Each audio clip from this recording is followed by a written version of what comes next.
Debate. Debate. Discusión. Discusión. Análisis y perspectivas desde voces diversas y críticas. Esto es Voces y Política, una producción de Kioscos Socioambientales, Escuela de Ciencias Políticas, Escuela de Estudios Generales y Semanario Universidad.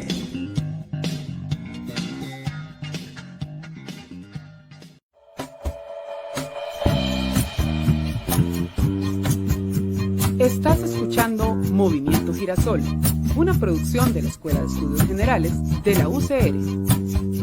Aquí estamos con vos, como cada primer miércoles de mes, en un espacio del estudiantado de la sección de Sociología de la Escuela de Estudios Generales.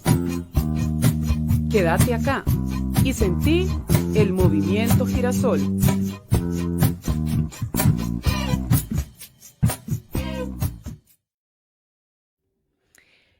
Hola, hola, buenas tardes, bienvenidos, bienvenidas a una edición más de Voces y Política, un esfuerzo interdisciplinario, así como es nuestra Universidad de Costa Rica, es un esfuerzo entre la Escuela de Ciencias Políticas, el programa institucional Kioscos Socioambientales y la Escuela de Estudios Generales, específicamente la sección de Sociología. Mi nombre es Nicole Girón Beirute, yo soy profesora de la Escuela de Sociología, de la Escuela de Generales en la sección de Sociología. Les doy la más cordial bienvenida. Muchas gracias por acompañarnos.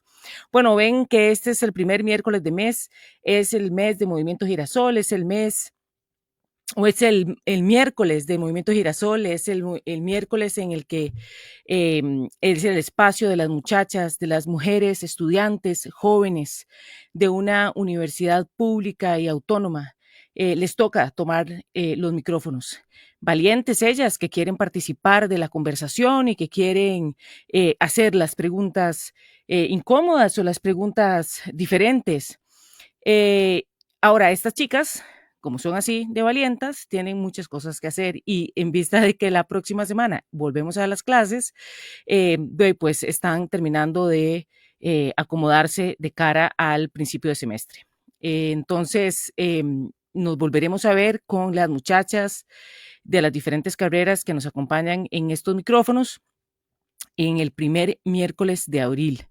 Entonces, bueno, sin embargo, estoy aquí yo acompañándoles con un tema que para mí es de la mayor relevancia. Estamos de cara a la celebración, a la conmemoración del 8M el próximo sábado y que es una fecha que definitivamente no podemos dejar pasar y que es fundamental poder entender por qué es importante y más allá de por qué es importante, por qué es una gran oportunidad. Entonces, para eso hemos invitado a dos docentes de la universidad que ahora también están trabajando activamente desde la Unidad de Equidad e Igualdad de Género desde la Rectoría. Estamos hablando de la doctora María Martínez Díaz, que ella es docente e investigadora de la Escuela de Estudios Generales, quien ya nos acompañó en otro momento, en otra entrevista, justo cuando desde la Escuela de Estudios Generales estaba haciéndose una convocatoria para saber qué investigamos las mujeres de las humanidades. Y entonces en aquel momento tuvimos la gran oportunidad de empezar justamente a trabajar en el tema de las mujeres en investigación, que es un tema que también iremos a trabajar hoy, que también es importante. Y entonces, bueno, con María tuvimos la gran oportunidad ya de conversar. Muchas gracias, María, por volverse a apuntar. Ella es la coordinadora de la Unidad de Equidad e Igualdad de Género. Muchas gracias, bienvenida. Hola, muchas gracias, Nicole, por la invitación. Nuevamente, muy feliz, muy contenta de poder participar en este espacio de nuevo. Y un saludo a todas y a todos. Gracias. Nos acompaña también Melissa Hernández, ella es docente de la Escuela de Psicología, es investigadora del Centro de Investigación en Estudios de la Mujer, CIEM, y es parte del equipo de asesoras de la Unidad de Equidad e Igualdad de Género. Bienvenida, Melissa, muchas gracias por apuntarse a conversar. Muchísimas gracias, Nicole y María. Espero que podamos tener un espacio bastante ameno y también un saludo a todas las personas que nos escuchan por acá. Muchas gracias. Bueno, yo voy a aprovechar también para saludar a las chicas de la conversación del movimiento Girasol para que disfruten de estos últimos días porque sé que luego entramos en el semestre que se les pone socadísimo y bueno, entonces empecemos. Me gustaría como que las personas entendieran por qué el 8M es una marcha distinta a muchas otras marchas, es una fecha distinta a muchas otras fechas, tiene muchísimas particularidades y muchísima importancia. El 8M es resistencia, sí, el 8M es reivindicación también, El 8M es una gran oportunidad de transformación. Ahí le podemos apuntar al optimismo, a la acción, a la transformación, a la diferencia. Entonces, me gustaría primero que entendiéramos, que tal vez nos explicaran, cuando decimos el 8M ¿es resistencia a qué? ¿Por qué las muchachas que participan o participamos de las marchas del 8M lo hacen de manera tan personalmente comprometidas, de manera tan conmovedora? ¿Esa resistencia a qué se refiere? Muchísimas gracias, Nicole. Sí, vamos a ver, es importante situar, ¿verdad? Que todos los 8 de marzo nos recuerdan, ¿verdad? Una frase fundamental que es todos los derechos para todas las mujeres. Eso implica que, tenemos que reconocer la diversidad que existe al hablar de mujeres, ¿verdad? Es importante hablarlo en plural, hablar de las mujeres migrantes, hablar de las mujeres universitarias, hablar de las mujeres que trabajan en la casa, ¿verdad? De todos los espacios, ya sea políticos, dentro y fuera de los hogares, en las casas. Entonces, el 8M aglutina, ¿verdad? O surge, podríamos decir, desde 1800 y pico, una gran cantidad de luchas que han tenido las mujeres, empezando desde el derecho al voto hasta la demanda de derechos laborales, y que eso ha estado, ¿verdad?, durante siglos y que nos acompaña hasta el día de hoy. Entonces pasa, ¿verdad?, por esta cuestión, como vos bien decías, de la resistencia, de decir que todavía pues en nuestra sociedad nos hacen falta conseguir, ¿verdad?, y reducir un montón de desigualdades, y que esas desigualdades y que los derechos se queden todavía en muchos en el papel o incluso en el acceso a legislación, pero que no se apliquen en la vida cotidiana, en la vida real, implica insistir. Además, en esto de hablar de la pluralidad de las mujeres, también podemos decir que el 8M nos invita a todas las mujeres de todas las edades, ¿verdad? Niñas, adolescentes, de todas las edades, de las mujeres de las costas, mujeres del Valle Central, por ejemplo, acá en Costa Rica, y que nos une. Además, es un movimiento internacional también, de carácter internacional. Lo podemos ver, hay muchas consignas también a nivel latinoamericano que compartimos y que está imbricado. Entonces, de repente por ahí, ¿verdad? Me gustaría como comenzar tal vez mencionando eso. Sí, me encanta. Cuando una va a estas marchas son bien emotivas, y dentro de las consignas que se grita, por ejemplo, es la de no es no, te dije que no, ¿qué parte no entendiste? La N o la O, ¿verdad? Entonces, ¿verdad? Juntas nosotros nos cuidamos. Ujú, Hacen ujú, referencia a una violencia por razones de género. ujú, ¿Qué es esa violencia? ujú, ¿De dónde surge? ¿Cómo la podemos explicar? ¿Por qué es una violencia que es distinta a otras violencias? ujú, ujú. Claro. Ok, no sé si Meli querés seguir o intervengo yo un poquitito.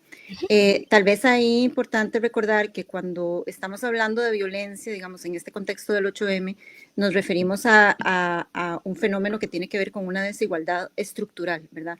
Hay un tema ahí de estructura que pasa por la lógica patriarcal, ¿verdad? Que es vertical, que nos ha asignado, ¿verdad? Históricamente roles específicos a los hombres y a las mujeres, determinando qué es lo femenino, determinando qué es lo masculino. Y dentro de esa construcción de la masculinidad, que también tiene toda una historia, ¿verdad? En Occidente, ¿verdad? La ha caracterizado una lógica de violencia, ¿verdad? Violencia y dominación sobre cuerpos, sobre subjetividades. Este es un fenómeno, como lo decía, histórico, ¿verdad? Y que ha sido ampliamente estudiado y que evidentemente se manifiesta de muchísimas maneras, ¿verdad? Y ahora que mencionabas lo de los eslogans, porque claro, como decía, hay muchos tipos de violencia, ¿verdad? Y una de las violencias tiene que ver con ese lugar, ¿verdad? Que se nos ha asignado a las mujeres en la estructura social y económica, que se ha relegado al espacio de lo doméstico, ¿verdad? Y ahí hablamos de otro tema, ¿verdad? Que tiene que ver con la división sexual del trabajo. Pero a propósito de eso, uno de los eslogans del 8M es el que dice, si nosotras paramos, se para el mundo, ¿verdad? Ah, Uno de sí, los que yo buenísimo. quisiera como también retomar y que tiene que ver también, ¿verdad? Con un tipo de violencia, porque y bueno, voy a contextualizar un poquito ese eslogan, ¿verdad? Pero un minuto, antes de entrar a ese Sí, eslogan, que me parece que es central y creo que es, de hecho, uno de los temas más centrales con los que ustedes están trabajando desde la unidad. Me gustaría como terminar de aclarar una cosita que también señalaste, que es que hay una lógica de patriarcado, hay una lógica de poder, ¿verdad? Que llevan a que la construcción de ciertas lógicas de hombre hagan que sean dueños de los cuerpos de las mujeres, ¿verdad? Entonces, la parte de no es no te dije que no, ¿verdad? Entonces, de repente es mi cuerpo y no es un objeto de tu dominación ni de tu subordinación. Hasta que nos llevan a la muerte, digamos. En estos momentos llevamos la tercera parte de los femicidios del año pasado. Es decir, ya nosotros vamos a terminar el año con probablemente, ¿verdad? No tengo una bolita de cristal, pero si por la víspera se saca el día, lo que nos espera de este año en violencia por razones de género, hasta la muerte de mujeres, va a ser muy alta. ¿Por qué esa violencia? ¿Por qué hay un hombre que cree que puede ser el dueño del cuerpo de una mujer hasta matarlo? ¿Por qué?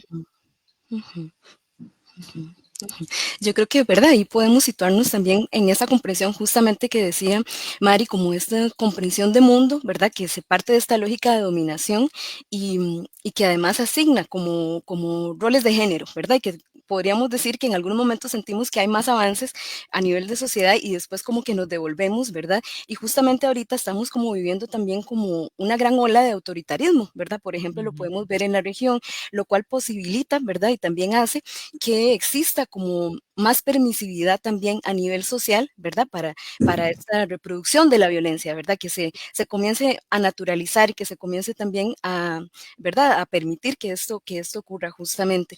Hay algo también que pasa, ¿verdad? Porque la violencia todavía sigue estando muy unida a la cuestión de que es algo del ámbito privado, aunque lo vemos en los medios de comunicación o lo vemos en los espacios públicos, ¿verdad? Sabemos que está en todas partes, en todos los espacios cotidianos, sigue pensándose como algo todavía privado y eso lo hace, ¿verdad? Que se quede ahí en esa cuestión. Por eso, las reivindicaciones feministas de llegar y decir lo personal es político, ¿verdad? Y por eso saquémoslo, ¿verdad? Saquémoslo de los hogares, saquémoslo de los espacios cerrados y pongámoslo en las calles, ¿verdad? Manifestémonos con eso. Al igual que en el impacto en la subjetividad, ¿verdad? Porque también la violencia tiene esa característica, ¿verdad? De mellar, ¿verdad? La subjetividad de las mujeres y bueno, pues posibilitar, ¿verdad? Como decía Maris un ratito también, con una gran diversidad de expresiones, ¿verdad? Que no solamente estamos hablando de violencias de pareja o de, por ejemplo, hostigamiento sexual, sino que hablamos de violencia en la política, que hablamos de violencia en los espacios públicos, que hablamos no sé, en los espacios de educación, ¿verdad? En los tratos, pasa por un montón de violencias también que son muy simbólicas e invisibles y hay que aprender inclusive a reconocer cada una de esas violencias. No siempre es tan fácil, tan sencillo, y justamente eso también hace, ¿verdad? Que lo hablemos y demás, pero que implique que tengamos que, no sé, leer, informarnos, reconocer, ¿verdad? Para poder entender esa amplitud. Es una cosa muy amplia, justamente. Claro, pasa como por un trabajo de visibilizar, ¿verdad? Porque muchas veces la violencia se vuelve, o sea, toma formas muy sutiles, ¿verdad? Y entonces como que dejamos de verlas. Y ese no poder verlas, no poder darles un nombre, no poder ubicarlas, hace que de alguna forma se normalice, ¿verdad? Entonces vivimos en sociedades en donde se ejerce la violencia de manera cotidiana, de manera constante, de muchas formas, violencia sexista, violencia de género, y como lo decía ahora Meli, efectivamente tiene que ver también con coyunturas políticas particulares, ¿verdad? Como la que estamos viviendo en este momento, ¿verdad? Creo que hay una palabra, justamente, valga la redundancia, que María señala y es la palabra, cómo lo nombramos, el poder de nombrar, ¿verdad? Que es la que construye las narrativas y la que nos va a permitir visibilizar o ocultar, olvidar, negar cosas que ocurren, ¿verdad? Y en ese sentido, por ejemplo, los medios de comunicación tienen un rol muy importante, ¿verdad? En el sentido en que, por ejemplo, todavía seguimos viendo femicidios que los señalan en la prensa como crímenes pasionales, por ejemplo. Si nosotros no vamos transformando nuestras categorías en el lenguaje para transformar esta narrativa, no vamos a poder entender que fue una mujer que murió en manos de su pareja, en el marco de una lógica de confianza, en una relación de poder que al final de cuentas, de nuevo, había un hombre que pensaba que era dueño del cuerpo de esa mujer hasta decir si vive o si muere y decidió que la mataba. Y cómo esas narrativas que son, digamos, respaldadas por estos medios de comunicación, también podemos verlas en instituciones. por Ujú. ejemplo, a nivel de justicia, a nivel de policías, ¿verdad? Entonces, ¿cómo? Me gustaría escuchar un poco alrededor de las reflexiones que ustedes han hecho, ya incluso como investigadoras, em, cómo estas lógicas patriarcales, estas narrativas que invisibilizan este tipo de violencias, no es un asunto de las conversaciones de Navidad donde la tía o el tío dicen, si hay femicidio, llamémoslo homicidio, ¿verdad? Entonces, si es bueno para el ganso, es bueno para la gansa, cuando no estamos entendiendo el desequilibrio de poder, pero eso también se inserta en las instituciones, por ejemplo, las de justicia o, por ejemplo, en la misma Universidad de Costa Rica, incluso. Alrededor de esto, ¿cómo podríamos explicarlo para que quienes nos escuchen nos sigan en, en nuestro hilo argumentativo? Ujú. Sí, tal vez ahí volver como a esto que les mencionaba al principio de esta estructura, ¿verdad? Porque ahí estamos hablando, cuando hablamos de femicidios, ¿verdad? Y muy importante reiterar, ¿verdad? Que efectivamente el lenguaje ahí es importantísimo, ¿verdad? El poder nombrar, porque es a través de la construcción del concepto de femicidio, ¿verdad? O feminicidio en otros países de la región, eh, va a visibilizar que efectivamente esa violencia que se ejerce contra las mujeres, esa violencia extrema que se ejerce contra las mujeres en el femicidio, tiene que ver con una violencia estructural, ¿verdad? Que está Mm, anclada efectivamente en las estructuras sociales, políticas, en las instituciones, y que funcionan como a través de un efecto acumulativo, ¿verdad? Es decir, cuando uno ve el femicidio, esa es como la punta del iceberg, ¿verdad? Debajo de ese acto horrendo, violento, extremo, ¿verdad? Hay un montón de prácticas de violencia que son cotidianas, que son normalizadas, naturalizadas y que son las que van a posibilitar que se concreten, que se materialicen en un femicidio. Entonces, sí, tiene que ver con algo que atraviesa, ¿verdad? Una lógica estructural que atraviesa y que atraviesa efectivamente las instituciones. Y esa es una de los fenómenos que en el 8M, ¿verdad? En las marchas del 8M se intenta visibilizar muchísimo, ¿verdad? ¿Verdad? Al decir que la culpa no es de uno, la culpa no era mía, ¿verdad? Es ajá. decir, efectivamente, ¿por qué? Porque hay toda una narrativa, todo un discurso muy, muy fuerte, muy poderoso, que, ¿verdad? Que da cuenta de esta estructura patriarcal, ¿verdad? Y el discurso, ¿cuál es? Que nosotras somos las culpables, ¿verdad? Que si recibimos violencia, nosotras somos las culpables. Entonces, efectivamente, ese discurso ha sido muy efectivo históricamente porque ha invisibilizado todo este tremendo iceberg, ¿verdad? Que está aquí abajo del femicidio y que es el que sostiene, ¿verdad? Y que sigue dándole impunidad a los femicidas, a los violadores, ¿verdad? A todos estos sujetos que ejercen violencia contra las mujeres. Ujú. Tal vez me gustaría también adicionar el elemento de la cultura, ¿verdad? También como a esto que menciona María de la estructura social. O sea, también si comprendemos las instituciones, también están hechas, por decirlo de alguna manera, de culturas, ¿verdad? Se crean culturas, se crean cosas. En ese caso, no podemos obviar que la Universidad de Costa Rica, pues también está inmersa en un país, en un contexto, ¿verdad? Mundial y demás, y que por ejemplo, se reproducen estereotipos de género, se reproducen mitos de violencia, ¿verdad? Y eso no solamente dentro de las dinámicas de la universidad, por ejemplo, no sé, las dinámicas cotidianas entre personas trabajadoras, sino también entre personas estudiantes y demás. Entonces, eso también creo que es importante mencionarlo. Y también hay otro concepto que nosotras en ocasiones trabajamos que pasa por decir que las instituciones están generizadas. ¿Qué quiere decir eso? O sea, que están atravesadas las instituciones también por concepciones de género. Y eso se puede evidenciar en las políticas, pero también, como decíamos, en las dinámicas cotidianas, ¿verdad? O sea, no son las instituciones una cosa desprovistas de cultura justamente, sino al contrario, ¿verdad? También están inmersas y, y tienen elementos como decía, de estereotipos, de mitos, de discursos, de prácticas, que en este caso remiten a prácticas patriarcales, por ejemplo. Ujú. Mm, Eso es importante. Me parece que es importante señalarlo porque uno de los elementos que de algunas maneras a veces estos movimientos, porque también son seres humanos que se dicen a sí mismos, ¿verdad? Y se reconocen como patriarcas, digamos, y que están dispuestos a continuar con este tipo de políticas, de narrativas, de institucionalizaciones, y que continúan, y es el asunto de que, es que ellas están contra los hombres. Es un asunto de hombres contra mujeres.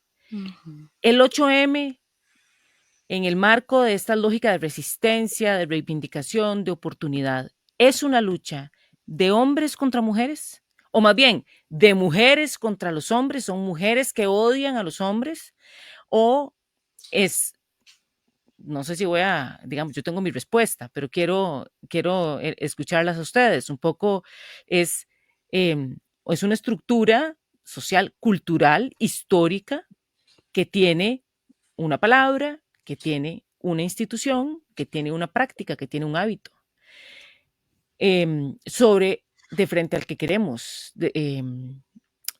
frente al que nos manifestamos. ¿Es el 8M mujeres contra hombres? No. La respuesta sería no, es casi como una pregunta retórica, pero bueno, tal vez. Ajá, pero quisiera dejarla como muy clara, porque quisiera que después de este programa podamos comprender por qué el 8M es una gran oportunidad, y esto no es un pleito, esto es una reivindicación, es una resistencia, es una oportunidad. Entonces, está más anclado en el optimismo que en la destrucción o la lucha contra otro ser humano. Sí, sí, por supuesto que esta idea de que los movimientos feministas o las luchas de reivindicación del 8M tienen que ver con una lucha en contra de los hombres, ¿verdad? Por supuesto que ha sido un discurso absolutamente errado, manipulador, ¿verdad? Que viene de otros lugares, ¿verdad? Que quieren deslegitimar efectivamente. Y hay un movimiento muy, muy fuerte, ¿verdad? Sobre todo en este momento, ¿verdad? En este momento histórico que estamos viviendo, de deslegitimar el movimiento feminista, los estudios feministas, los estudios de género, y que refuerzan estos discursos en el que se retrata a las feministas como un montón de mujeres locas, ¿verdad? Que lo que quieren es destruir a todos los hombres. Entonces, por supuesto que eso es erróneo, eso no es así. El movimiento feminista tiene que ver con una lucha para reivindicar derechos, ¿verdad? Y entonces aquí partimos de, gracias a toda la investigación que se ha hecho, ¿verdad? Con enfoque de género, partimos del hecho de que hay una deuda histórica, ¿verdad? Que con las mujeres. Porque efectivamente se demuestra que a través de la investigación, ¿verdad? Que a lo largo de la historia de la humanidad, ¿verdad? Hemos estado en un lugar ¿verdad? En el que hemos recibido violencia, en el que somos considerados personas de segunda categoría, en el que no hemos gozado de los mismos derechos, ¿verdad? Que los hombres históricamente. Y esto sucede, ¿verdad? Ha sucedido en todas partes del mundo de formas muy diferentes, ¿verdad? Porque por eso hablamos del feminismo interseccional, ¿verdad? Y hablamos de que se debe manifestar desde el contexto, ¿verdad? Del que se está viviendo, debe manifestarse de manera particular. Es decir, cada grupo social, político, también tiene ese deber de construir, ¿verdad? Ese su propio camino del feminismo, ¿verdad? Y entonces estamos hablando de un movimiento que es muy, muy complejo, muy grande, que también tiene sus contradicciones, ¿verdad? Tiene sus discusiones internas, pero que giran siempre en torno a una lógica de lograr saldar esa deuda, ¿verdad? Esa deuda histórica que es muy real, ¿verdad? Porque hay investigación que la demuestra. Entonces, no, ¿verdad? Reitero la respuesta, no es una lucha contra los hombres. Claro, ¿verdad? Y también para completar un poquitito, yo diría que todos los 8M también surgen de una preocupación de decir qué es lo que nos pasa y cómo hacemos, ¿verdad? No es una lógica como de, ¿verdad? Como de un enemigo, por decirlo de alguna manera, sino más bien qué es lo que está pasando en este mundo, cómo lo describimos, y por eso también las investigaciones feministas son tan importantes para poder dar una respuesta, digamos, a esto que vemos y que cuando decimos la estructura social o cuando decimos la cultura, cuando decimos, sino, ¿verdad? que surja, que responda, ¿qué es eso que nos pasa a las mujeres? Y también de alguna manera decir, es que existimos, ¿verdad? Y nuestras vidas importan y nos pasan cosas, ¿verdad? A todas nos suceden cosas. Y justamente también, desde los inicios, como decía, el 8M también se ha centrado en esa búsqueda de igualdad, del acceso a los derechos, ¿verdad? Como decíamos, al inicio fue una preocupación más por los derechos laborales o por los derechos civiles, y es llegar y decir, es que queremos ese acceso para vivir, por decirlo de alguna manera. Entonces, más bien pasa por ahí, ¿verdad? Efectivamente. Claro, entonces podemos entender que el 8M es una resistencia de frente a la violencia de género, digamos, que responde a lógicas de dominación, subordinación del patriarcado, sobre todo del cuerpo de las mujeres, ¿verdad? Que en caso ya, en este momento en Costa Rica, que estamos en las puertas, sino es que ya estamos en una lógica de emergencia de la cantidad de mujeres que están muriendo y tal vez yo no sé si será posible antes de avanzar con el otro tema que ya también ustedes plantearon, que me parece muy importante, que es el tema de reivindicación de derechos, ¿verdad? Nada más para efectos de quien nos está escuchando y no quiero que se queden nadie atrás en la conversación. ¿Cuál es la diferencia o por qué hay un femicidio y no existe un homicidio? ¿Por qué existe la categoría femicidio? Que me parece que es importante para que las personas entiendan lo grave de que nosotros tengamos a esta fecha una tercera parte de las mujeres muertas del año pasado. Es decir, que vamos a una velocidad de muerte muy alta. ¿Qué es la figura del femicidio? Brevemente, esto puede ser, ¿verdad? Una conversación legal, elaboradísima, es nada más para efectos de quienes nos escuchan no se queden atrás en la conversación. ¿Qué es femicidio? La diferencia con lo que la gente en la calle dice homicidio o homicidio. Ahí es importante, ¿verdad? Como mencionar que principalmente se vio la necesidad de generar esta categoría, ¿verdad? Decir femicidio por la forma en la cual se dan los actos, ¿verdad? De muerte, ¿verdad? Cuando se comete una muerte contra una mujer, porque hay particularidades específicas que demuestran un ensañamiento justamente, Nicole, como vos bien decías, contra los cuerpos de las mujeres, ¿verdad? Entonces, por ejemplo, acá tenemos un caso que es como emblemático, que se llama el caso de Campo Algodonero, que es en México, donde también se comienza como a dar mucha de esta discusión, y en donde, por ejemplo, se ve que las mujeres que trabajaban justamente en fábricas comienzan a desaparecer y aparecer en los campos, por decirlo así, ¿verdad? Entonces, cuando se comienza a analizar ya más a nivel como de criminología y ese tipo de cosas, ¿verdad? Justamente se ve eso, que hay un ensañamiento específico contra los cuerpos de las mujeres, donde, por ejemplo, había muchísimo ejercicio de violencia sexual, otras marcas, ¿verdad? Como otra forma de violencia que no precisamente acontece en otros tipos de asesinatos a personas, ¿verdad? No sé, por ejemplo, si nosotras pensamos en los asesinatos entre bandas de narcotráfico, por ejemplo, ahí también hay una particularidad o hay algunas cosas que se pueden leer, pero, ¿verdad? Implica hablar de femicidio, reconocer ese ensañamiento, esa figura del poder, también un desprecio por la vida de las mujeres, ¿verdad? En múltiples formas, y también inclusive como esta cuestión de la desaparición y cómo se trataba a nivel social también estas muertes o desapariciones de las mujeres como justamente como un desecho, ¿verdad? Mucho pasa por eso. Entonces se ve como esa necesidad de crear esta figura legal que no estaba reconociendo todas esas particularidades, ni tampoco esto que decíamos, que las vidas de las mujeres importan, sino que en el caso mexicano, como decía, se veía que, o se ponían a estas mujeres como reemplazables, justamente, ¿verdad? Como trabajaban en las fábricas, ¿verdad? Exacto, desechables. Cuerpos desechables, cuerpos que no importan, y entonces claro que da cuenta también de una práctica profundamente misógina, ¿verdad? De la cultura, de la sociedad. Y Nada entonces más para quienes nos escuchan, ¿qué es misoginia? es el sentir odio contra las mujeres, ¿verdad? Entonces, Que eso corresponde con estas mismas prácticas y lógicas de socialización claro, patriarcales. por supuesto, corresponde a la lógica, a la socialización patriarcal, a la narrativa histórica del patriarcado. Em, em, las mujeres también somos misóginas, ¿verdad? No solamente los hombres, las mujeres, ¿verdad? Y dentro de Bueno, eso es interesante. No el hecho de que seamos mujeres no nos hace feministas o nos libera del patriarcado.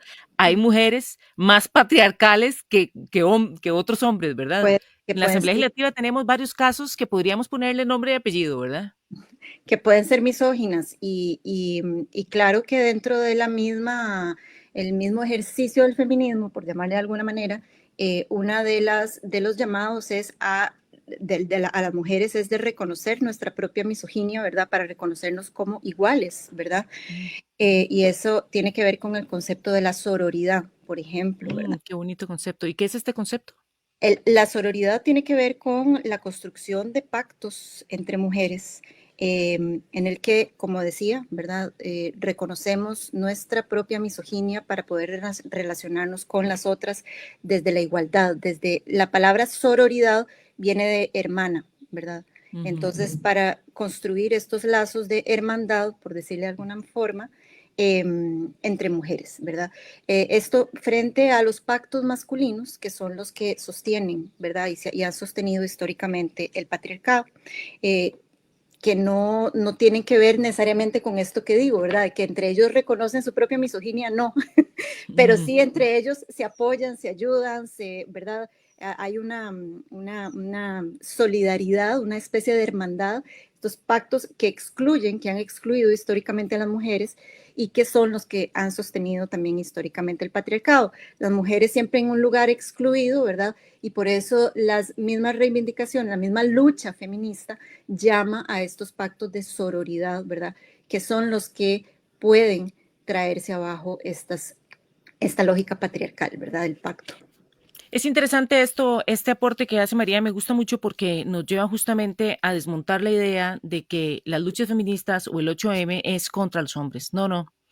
Esto nosotros entendemos que el acceso a los derechos de unas poblaciones no vienen en detrimento del acceso a derecho de otras poblaciones que ya los tenían antes, ¿verdad? Más bien lo que nosotros queremos es sumar en la construcción de sociedades más justas, más libres, más equitativas, ¿verdad? Para todas las personas, ¿verdad? Entonces, esta lucha de reivindicación de derechos no es finita en el sentido en el que si vos me das, vos te quedás sin. Todo lo contrario, es en la medida en que tengamos más capacidad de disfrutar de derechos entre las diferentes poblaciones, vamos a poder acceder a una sociedad, voy a usar este concepto que me gusta mucho y tal vez en otros programas tal vez me han escuchado, más amorosa. Y el amorosa no en el sentido filial, sino amorosa en el sentido que lo utiliza Humberto Maturana, biólogo, que dice que el amor es lo que hace que las cosas funcionen en términos biológicos, él lo justifica biológicamente. Y entonces, desde la biología del amor, señala cómo el amor es asignarle legitimidad al otro como legítimo otro para la convivencia y desde ahí construir. Entonces, nosotros necesitamos sociedades muchísimo más amorosas que nos permitan sumar y no negarnos, sino destruirnos, ¿verdad? Que es la lógica más patriarcal, más moderna, más occidental, en el sentido de decir, si yo tengo, significa que usted ya no. Y esa no es la apuesta de la reivindicación de los derechos de las mujeres. No es quitarle a los hombres, es sumarnos entre todos. Entonces, la reivindicación de los derechos, que ya ustedes lo han señalado en otros, ya en los aportes anteriores. ¿Derechos de qué? Porque uno, ¿verdad? Ahora en la calle uno puede decir, pero ¿qué más derechos? Si ya las mujeres votan, ya las mujeres pueden ser elegidas presidentes, ya las mujeres, ¿verdad? ¿Qué más derecho querés? Si puedes hacer lo que querás, ¿qué derecho estás buscando? ¿Por qué el 8M sigue hablando de reivindicaciones de derechos? ¿A qué se refieren? Pues sí, efectivamente, ¿verdad? Y esa es una de las luchas más fuertes, ¿verdad? Porque, como decía ahora, todas estas prácticas de violencia cotidianas, constantes, al ser cotidianas, al ser constantes, al estar también enmarcadas dentro de una narrativa que las refuerza o que las naturaliza, ¿verdad? Dejan de verse, dejan de ser visibles y entonces efectivamente, si bien las mujeres ahora podemos estudiar, podemos trabajar, ¿verdad? Pensando, por ejemplo, en el contexto universitario, podemos convertirnos en docentes, podemos convertirnos en investigadoras, llegar a esos espacios simbólicos de poder, ¿verdad? No ha ocurrido lo mismo, y ahí ya si lo pensamos desde la división sexual del trabajo, no ha ocurrido lo mismo no ha ocurrido ese traslado de los hombres al espacio doméstico, por ejemplo, de las mujeres. Es decir, las mujeres hemos entrado en ese espacio laboral, profesional, etcétera, ¿verdad? Y seguimos cargando con un montón de trabajos que tienen que ver con el espacio doméstico, ¿verdad? Y con esta división sexual del trabajo. Entonces, estamos en ese espacio laboral, pero los hombres no han hecho su traslado al espacio doméstico, ¿verdad? Para que las tareas se repartan, ¿verdad? Y sean iguales. Yo soy socióloga, ¿verdad? Bueno, ya ustedes saben y amo los conceptos. Y entonces, división sexual del trabajo. Eso no es una frase neutra. Ujú. Eso es una construcción teórica. ¿Qué es eso?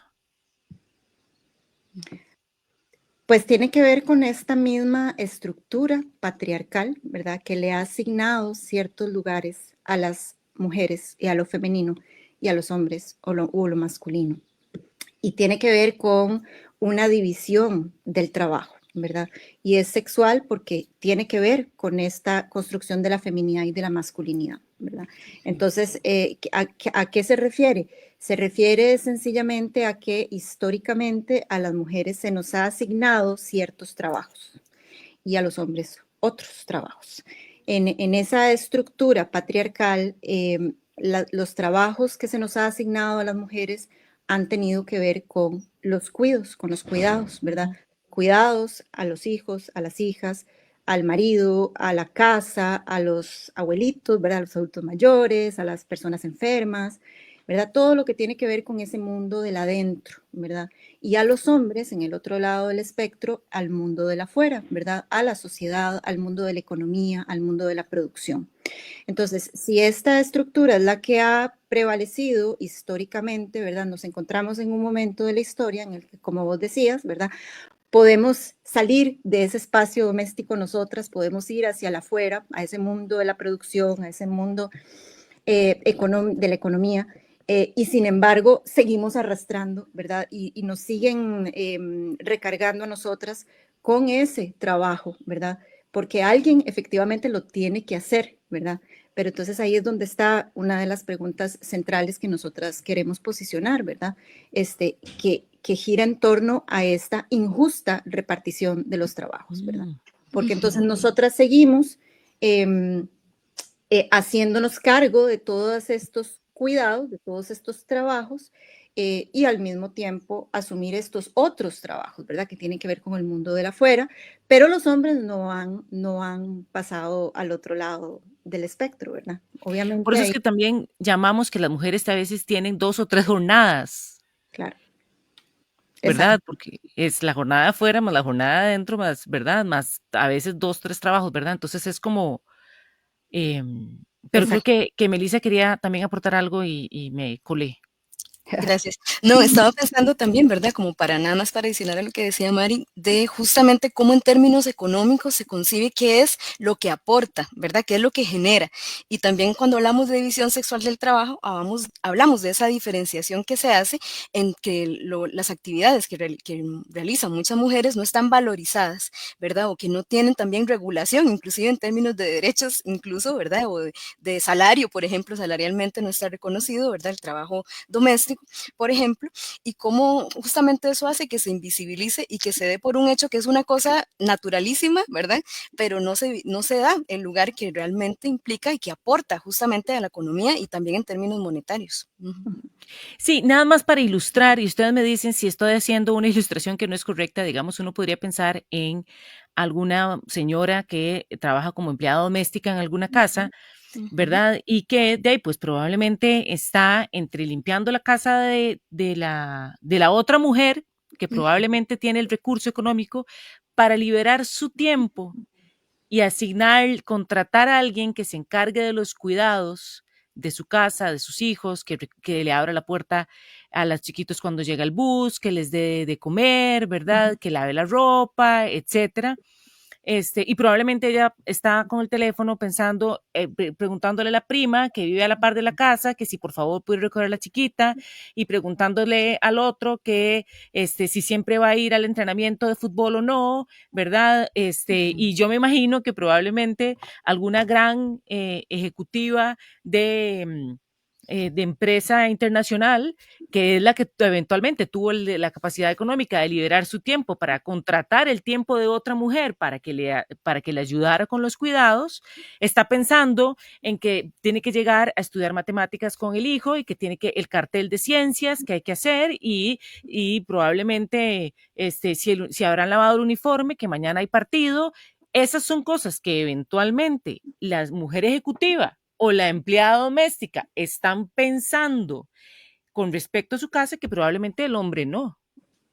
Probablemente el hombre no está preocupado si el uniforme de mañana estará seco o si cómo iremos a hacer con la cartulina de la presentación de estudios sociales o cosas más importantes como el almuerzo o lavar el baño para que esté limpio, ¿verdad? Etcétera, etcétera. Entonces un poco a eso es lo que ustedes se refieren cuando hablamos de la división sexual del trabajo. Sí, yo O sea, creo no que solamente tener derecho a ser la ejecutiva. Ajá. Exacto, bueno, yo creo que el retrato que hiciste está perfecto, ¿verdad? Está excelente y muchísimas nos identificamos absolutamente, estoy segura, con ese retrato.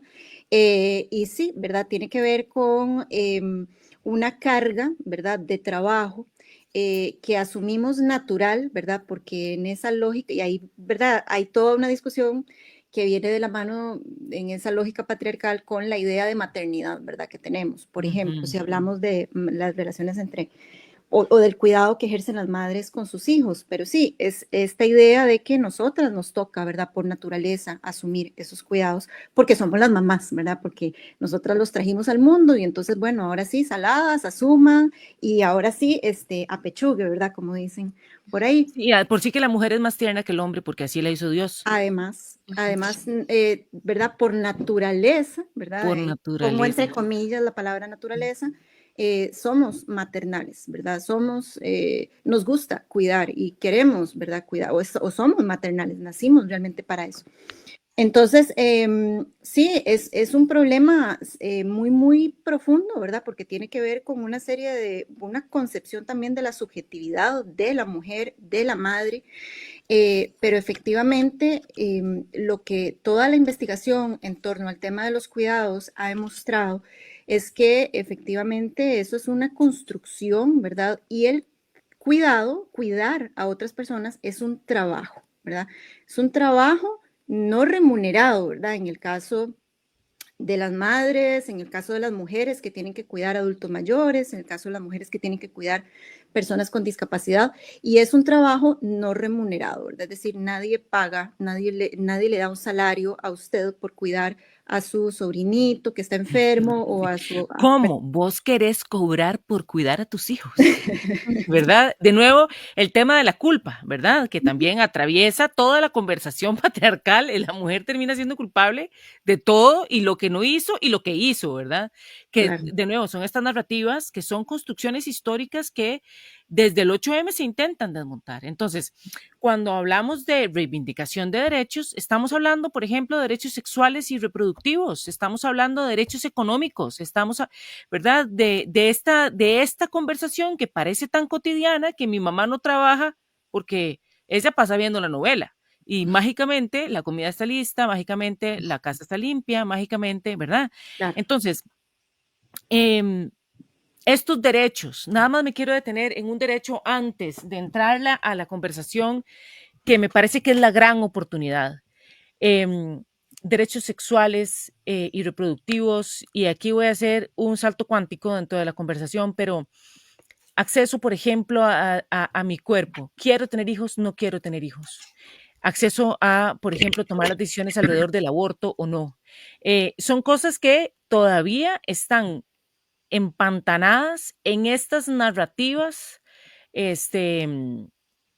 patriarcales que en contextos tan autoritarios, ¿verdad? Ya en Costa Rica hay un proyecto de ley donde quieren aumentar las penas por si a alguien se le ocurre tener un aborto, aunque sea terapéutico, ¿verdad? ¿verdad? Entonces, que ya nos empezamos a acercar a los autoritarismos de América Central, El Salvador, con la penalización absoluta del aborto, ¿verdad? Donde casos terribles de mujeres que están encarceladas, acusadas de homicidio, digamos, penalmente, porque es una homicida, tuvo un aborto espontáneo. Homicida, a la cárcel, su cuerpo de mujer no sirvió. La institución salud la acusa frente a la institución justicia y lo que le toca es penar en la cárcel. Usted, ¿verdad? Mujer culpable. Entonces, ese tipo de los derechos son los que estamos intentando reivindicar en las marchas del 8M. La oportunidad, que es justamente lo que creo que la unidad de género y equidad está trabajando desde la universidad. Ya María lo señalaba, Melissa también. De repente el trabajo doméstico no es remunerado porque ¿cómo es posible que vas a cobrar por tus hijos? Por cuidar a tus hijos. ¿En serio vas a cobrar por eso? Cuando en realidad no es, que pasa por una lógica de cobrar. No es que me den un salario que, ¿verdad? Que voy a verlo en mi cuenta bancaria. ¿A qué se refiere con intentar visibilizar esto? Y cómo ese trabajo doméstico no remunerado desde cuentas satélites económicas, ¿verdad? Del Banco Central. Y aquí una pregunta para quienes nos escuchan, si ustedes me pueden dar el dato de cuál ha sido la mujer presidenta del Banco Central, ¿verdad? Si alguien me puede dar el dato, hasta donde tengo entendido, no hemos tenido mujeres presidentas, así que probablemente sea una institución bastante patriarcal. Tiene una cuenta satélite que nos dice todo lo contrario, que nos dice, wow, ¿saben cuánto representa el trabajo de la señora que ve novelas todo el día y que mágicamente tiene la casa limpia y ordenada? 20% del PIB, 9.000 billones de colones. O sea, ese trabajo cuesta 20% del PIB, 20%. ¿Cómo los cuidados son una oportunidad? Bueno, creo que ahí tal vez como para contextualizar, ¿verdad? Y ya ahí quiero referirme un poquito como al contexto universitario, ¿verdad? Si uno lo piensa, digamos, desde la lógica de todo lo que hemos venido conversando, es decir, desde el mundo académico, ¿verdad? El mundo universitario, ¿verdad? Académico, laboral, porque aquí también estamos, y de estudio, porque aquí estamos hablando de docentes, administrativas, estudiantes, pero si lo pensamos desde el mundo académico, por ejemplo, como para dar nada más el ejemplo, hay una serie de exigencias, ¿verdad? Que se nos piden a las personas trabajadoras, que tenemos que desenvolvernos en ambientes altamente competitivos y hay un montón de símbolos, ¿verdad?, que van a representar este lugar, este estatus, ¿verdad?, social que viene con el ser docente, el ser investigadora, puntajes en régimen académico, número de investigaciones, títulos, etcétera, ¿verdad? Entonces, hay como toda una lógica laboral, ¿verdad?, altamente competitiva, que va a dejar completamente invisibilizado el hecho de que efectivamente somos seres humanos, ¿verdad? Somos personas, tenemos familias, tenemos seres queridos y probablemente dentro de esas familias va a haber personas que necesitan ser cuidadas, ¿verdad? Y aquí reitero, ¿verdad? No estoy hablando solamente de las madres, ¿verdad? Sino de todas estas personas que tienen que cuidar a otras personas que necesitan ser cuidadas, ¿verdad? Entonces, se invisibiliza el hecho de que vivimos con personas que demandan cuidados, que requieren cuidados, ¿verdad? Y entonces, ¿qué significa eso? Que en el ámbito laboral hay una invisibilización del trabajo de cuidados, ¿verdad? No se toma en cuenta cuando se le exige a las personas trabajadoras esa excelencia, ya sea docente, ya sea administrativo, pero también a los estudiantes se les exige una excelencia académica. Nadie quiere ver, nadie quiere nombrar el hecho de que efectivamente todas estas personas, ¿verdad? Muchas de estas personas tienen esta otra carga de trabajo, ¿verdad? Que nadie ve, que nadie nombra. Y entonces, claro que esto constituye una gran injusticia, ¿verdad? Una gran injusticia que debe ser abordada desde políticas, desde la construcción de políticas universitarias que empiecen a transformar estas dinámicas. ¿Por qué? Porque los cuidados, como ya vos bien lo dijiste en algún momento, Nicole, los cuidados efectivamente son fundamentales para el sostenimiento de la vida, ¿verdad? De la vida misma. Es decir, sin cuidados no existe el desarrollo de las sociedades, el desarrollo de la economía, pero además todas las personas necesitamos cuidados. En algún momento de la vida tuvimos necesidad de que otra persona nos cuidara, ¿verdad? Somos Para seres del cuidado y para el cuidado. Claro, y para el cuidado también, porque cuando uno lo estudia este tema desde la perspectiva de los derechos humanos, ¿verdad? Que es como la perspectiva que nosotros queremos posicionar, hay el derecho a cuidar, el derecho a ser cuidado y el derecho al autocuido, ¿verdad? Y entonces, como yo les decía, hay etapas de la vida en que vamos a necesitar de cuidados. Y esas etapas pueden venir, digamos, las obvias es cuando uno se convierte en una persona adulta mayor, pero en cualquier momento puede ser que necesitemos cuidados, ¿verdad? Porque tuvimos un accidente, porque nos enfermamos, etc. Entonces, qué importante es, primero que nada, visibilizar esto en un ambiente laboral como el universitario, así como en todas las instituciones, ¿verdad? Y aquí no estamos nosotras inventando este tema tampoco, ¿verdad? Es un tema que por supuesto ha sido ampliamente estudiado. Hay grandes esfuerzos, ¿verdad? A nivel nacional, que vienen desde la academia y que vienen también desde instituciones del Estado para poder abordar este tema. Hay una red interuniversitaria que trabaja el tema de los cuidados, ¿verdad? Y es una red de universidades públicas que se ha abocado a este tema y que hace muchísima investigación y que ha sido importantísima para reflexionar, digamos, desde la unidad todos estos temas. Entonces, claro que tenemos que ir, y ese es un poco lo que nosotras queremos reivindicar a través de este 8M, ir hacia la necesidad de empezar a concretar transformaciones políticas para que este tema sea visibilizado y comience a haber acciones afirmativas que le puedan dar a las personas cuidadoras lo que necesiten para poder tener ese derecho a cuidar y que las personas que tienen el derecho a ser cuidadas puedan ser cuidadas y que todas las personas tengan derecho también al autocuido, ¿verdad?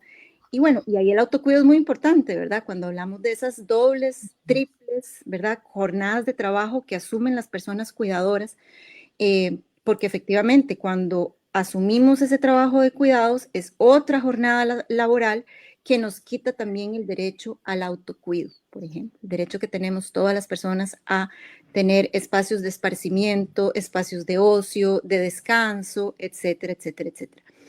Y aquí hablamos desde esta perspectiva ¿verdad? de la corresponsabilidad de los cuidados y por eso lo queremos dirigir, o sea, los esfuerzos que se tengan que hacer desde la universidad tienen que ir hacia la noción de persona cuidadora, ¿verdad? No de mujeres cuidadoras. Aunque en este 8M, claro que queremos hablar de las mujeres, ¿verdad? De situaciones de mujeres. Pero es importante decir, ¿verdad? Que cuando hablamos de corresponsabilidad de los cuidados es porque queremos precisamente desnaturalizar, ¿verdad? Esta idea de que somos solo las mujeres las que debemos cuidar, ¿verdad? Corresponsabilidad de los cuidados significa que los cuidados van a ser tarea de todas las personas. Todas las personas. Y de las instituciones también, ¿verdad? Y del Estado también. Nos quedan 2 minutos, lamentablemente. Pero no sé si este tema del cuidado me parece una gran oportunidad, porque es un poco lo que María decía al principio, de las consignas del 8M, si nosotros paramos, el mundo se cae. Si las labores de cuidado se detienen un día, la economía no avanza. ¿O por qué creen que la gente estaba tan preocupada en el COVID? Porque la gente se muriera. No, era porque ¿quién iba a ir a trabajar si no estaba saludable? ¿Quién asegura que la mano de obra esté saludable? Bueno, el trabajo de quienes cuidan. Normalmente asignado a mujeres. Pero bueno, estos nuevos esfuerzos, digamos, de desmontar estas narrativas en nuestras instituciones, en el sentido de decir, esto no es una responsabilidad solamente de las mujeres. Los cuidados es una responsabilidad compartida y es fundamental para la salud de nuestras economías. No es un tema de que esta es una chapa que no aguanta, en cambio las mujeres de antes eran más fuertes. No. Es un tema de salud económica, de progreso, de desarrollo. Si nosotros no atendemos el tema de los cuidados, no vamos a poder prosperar como sociedad. Es una apuesta importantísima. Dos cositas con las que ustedes quisieran cerrar. Meli, tal vez, ya yo hablé mucho. Gracias. No, ¿verdad? Agradecer muchísimo como el espacio. Creo que todos estos temas siempre nos abren otro montón de discusiones, ¿verdad? Pero justamente creo que reforzar esto que estaban diciendo ahorita, como institución también tenemos que asumir, ¿verdad? Que las instituciones están llenas de personas que son sujetas y sujetos, ¿verdad? Y que tienen vidas y que implica crear una responsabilidad institucional sobre cómo hacemos para que se concilie esta vida, ¿verdad?